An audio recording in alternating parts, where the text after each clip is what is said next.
Hi, everyone. Welcome back to Plan, Travel, Eat, Repeat.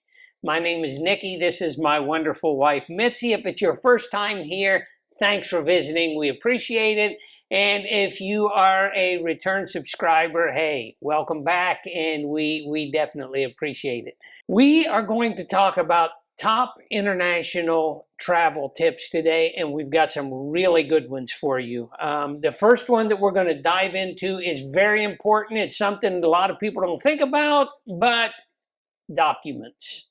So first thing before you start planning a trip internationally is you better take a look at your passport.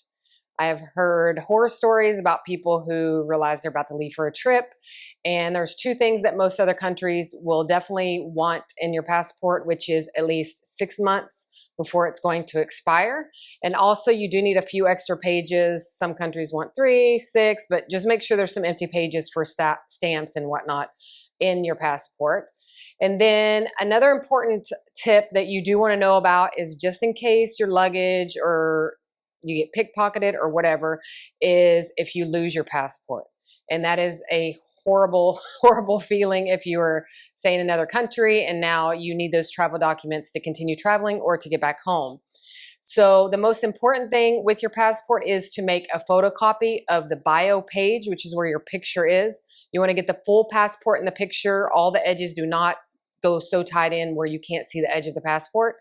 And also you want a picture of the back page. There is some numbers and a barcode on the back page. It is best if you have both of those. You definitely need the front page with your picture and such, but if you can do both, keep them in a safe place, optimally on your phone in a locked note or something that has a password to it, because it is personal information, so it doesn't get stolen.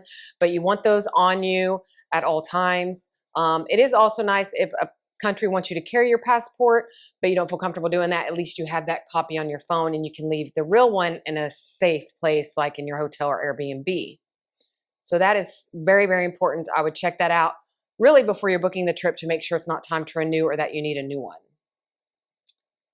You also need visas. You do need visas. Tell them about visas. You were going to tell them. Well, you want me to tell them? Okay, I'll tell you about visas. No, I'll tell them about visas. No, I'll tell them all about visas. You need a visa. Some places. You don't need a visa everywhere. No. But there are certain rules that you have to abide by in certain countries. So before you go anywhere, check what the visa laws are.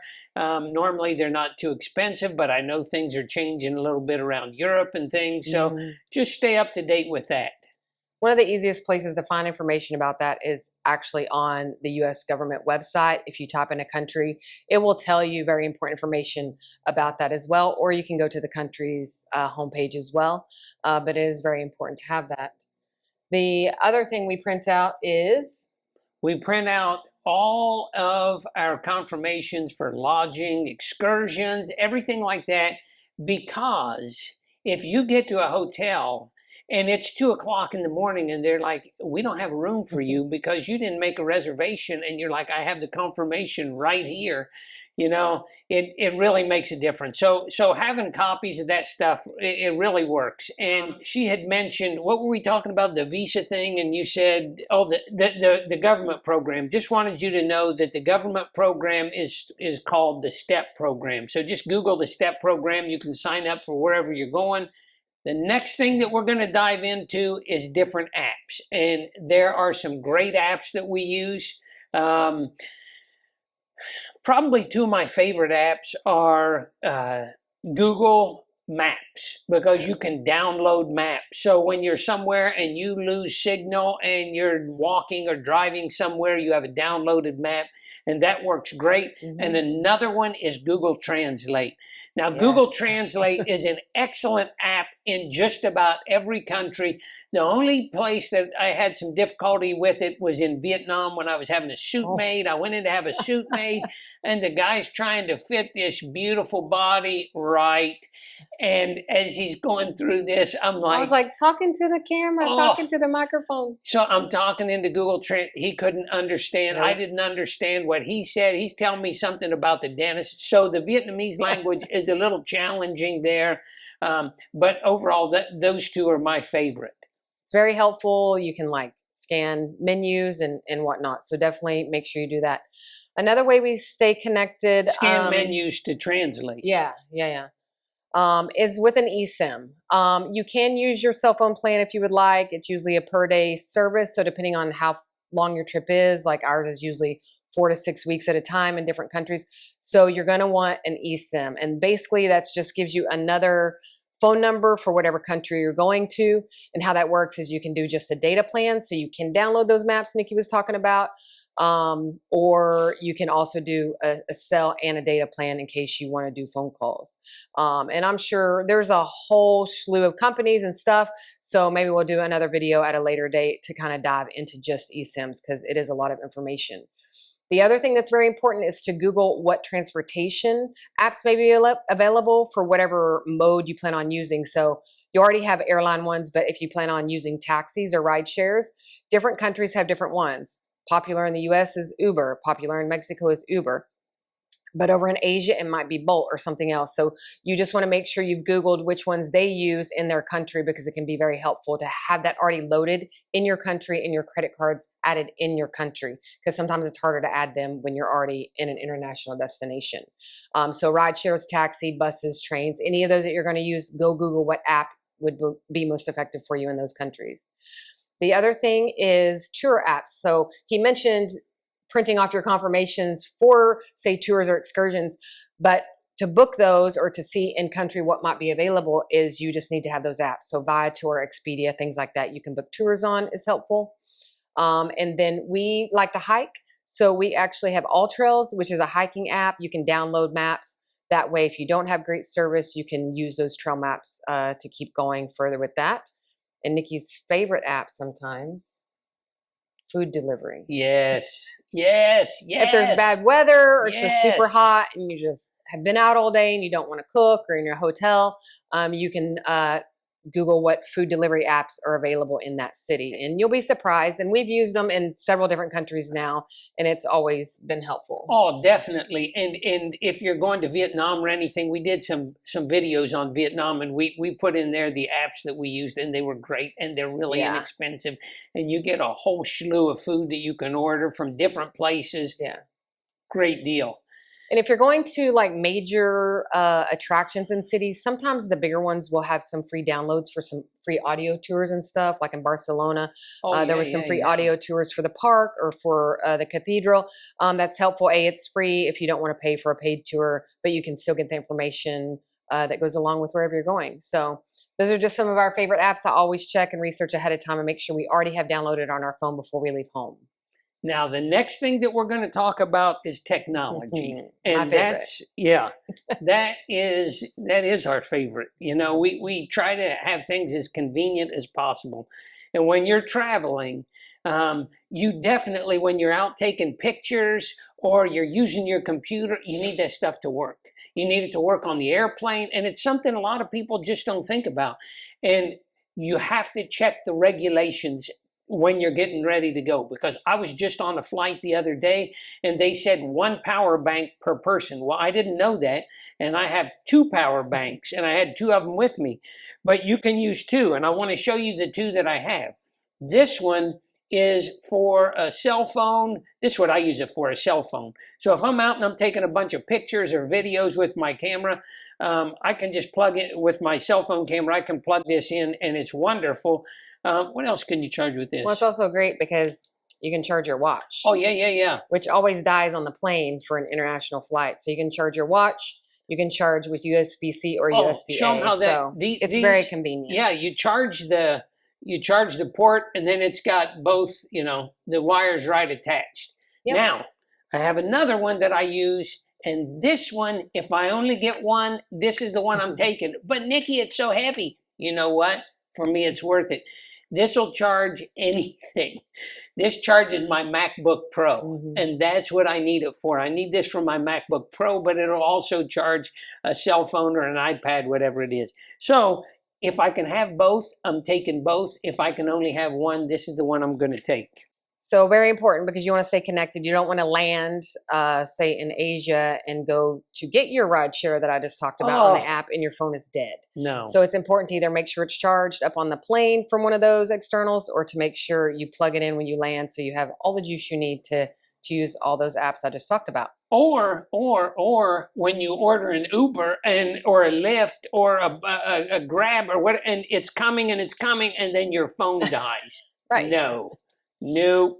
The other very, very important thing is once you're there, you are going to need to plug up something, I'm sure. Your phone, your hair dryer, your something. And so you definitely want to take an international power adapter. There are a ton on the market. You do want to just make sure that it's compatible for whatever country you're going to. Some have adapters you would pop on it, which means you're carrying like a bunch of different parts. We travel very light, and so we actually found one recently. It's actually by Anchor, and I've had a couple that I've really loved, but this is the one we're using because it's the most compact right now. But it does many different countries. It does many different ports. Let me show them. So you can. I like this. I'm showing All right. He's trying to take over. All right. Anyways, it does many different countries. Wait a minute, push that back out. The other one. It does. Turns. Yes, it does turn. Yeah. Depending on what country. They probably can't see that on camera. Apparently he's going to do a detailed review on the power adapter right now. This is my favorite. Europe. So anyways, it does a lot of countries. Not all, but it does most of the ones we're going to frequently. And I like that it has 2 of the regular USB, which some things still handle, and 2 of the USB-Cs.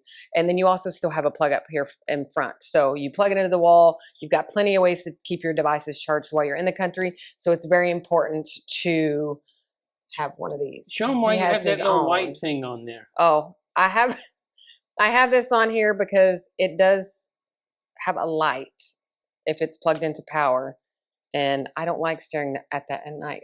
So I just have a piece of tissue taped over it. But and not only can you plug in the US and the European, you have four of these things, right? I showed them. Oh, you did? One of them is fast, I think. One of those USB-Cs is a fast one. Fast charge. This thing is great. Okay, so next important thing after keeping charged and having all your documents there is, what if you get there and something happens to the trip or to yourself? So first, Nikki's going to cover a little bit of how we make sure our trip goes smoothly. Oh, definitely. Now, here's some things that you definitely would want to do. If you go to a foreign country and you have one credit card, you are putting all your faith in that credit card company and that bank. And if they happen to shut you down, you are in trouble. And if you have 2 credit cards from that bank and the bank shuts you down, now both of these credit cards are bad. But if you have one credit card from this bank and one credit card from this bank, that is a good thing. Or debit cards. And you can talk a little bit about that, but the bank cards, you definitely want to take 2 complete different banking systems with you. Yeah, what he means by bank cards, we're not talking like your ATM debit card. I'll review that in a second. He means like you might have a Atmos card, and that's a Chase card or a Bank of America. Like your credit cards are tied to a bank, and sometimes if you have 5 Chase credit cards, and you take only Chase ones and something happens to get hacked on your Chase account, then they kind of lock down your whole account sometimes. So that's what he means by different bank cards.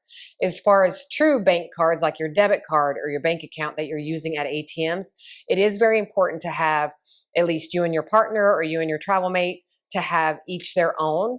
Because if mine was to get stolen or lost or shut down, at least Nicky has his own that he could use. So what I do, because sometimes we are traveling separately as well, is I have my normal bank credit card debit that I can use ATMs with, but I also got a Wise account, which is actually an online bank. They have an app. It's kind of an amazing service. You can use different currencies on one card. So it's almost like having an international bank right in your hand. They have a digital version that is on my iPhone.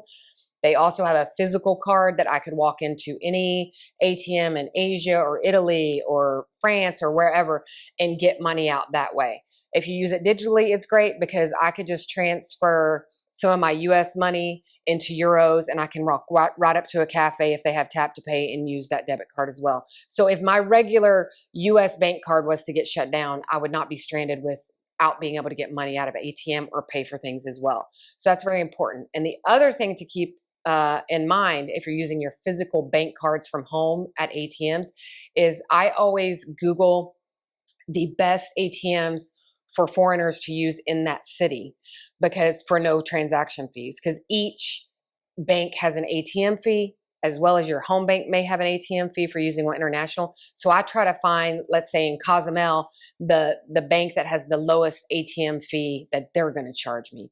And I sometimes, and like in Thailand, we found free ones, and it was like only a couple bucks in Mexico. So make sure and save, you can save hundreds of dollars if you're traveling full time on bank fees. So that's two very important things to talk about. And so now we've got your documents covered, we've got your money covered, we've got your apps covered. Now on to different kind of insurance you might want to think about as far as making your trip run smoothly. In country, as far as what you're purchasing, your rooms and stuff, and also some medical stuff. So Nikki, why don't you talk about why we used to buy travel insurance and now we just use the credit card travel insurance? Well, we used to buy travel insurance, and we would buy it for our whole trip. You give them an amount. This is how much our package costs, and they give you a quote. This is how many hundreds of thousands of dollars, whatever it would be, for your trip to be covered. Now we book things with the Chase Sapphire Reserve card, which is really nice because it comes with travel insurance, and it comes with travel insurance good enough that we haven't bought any extra travel insurance since we started using this card.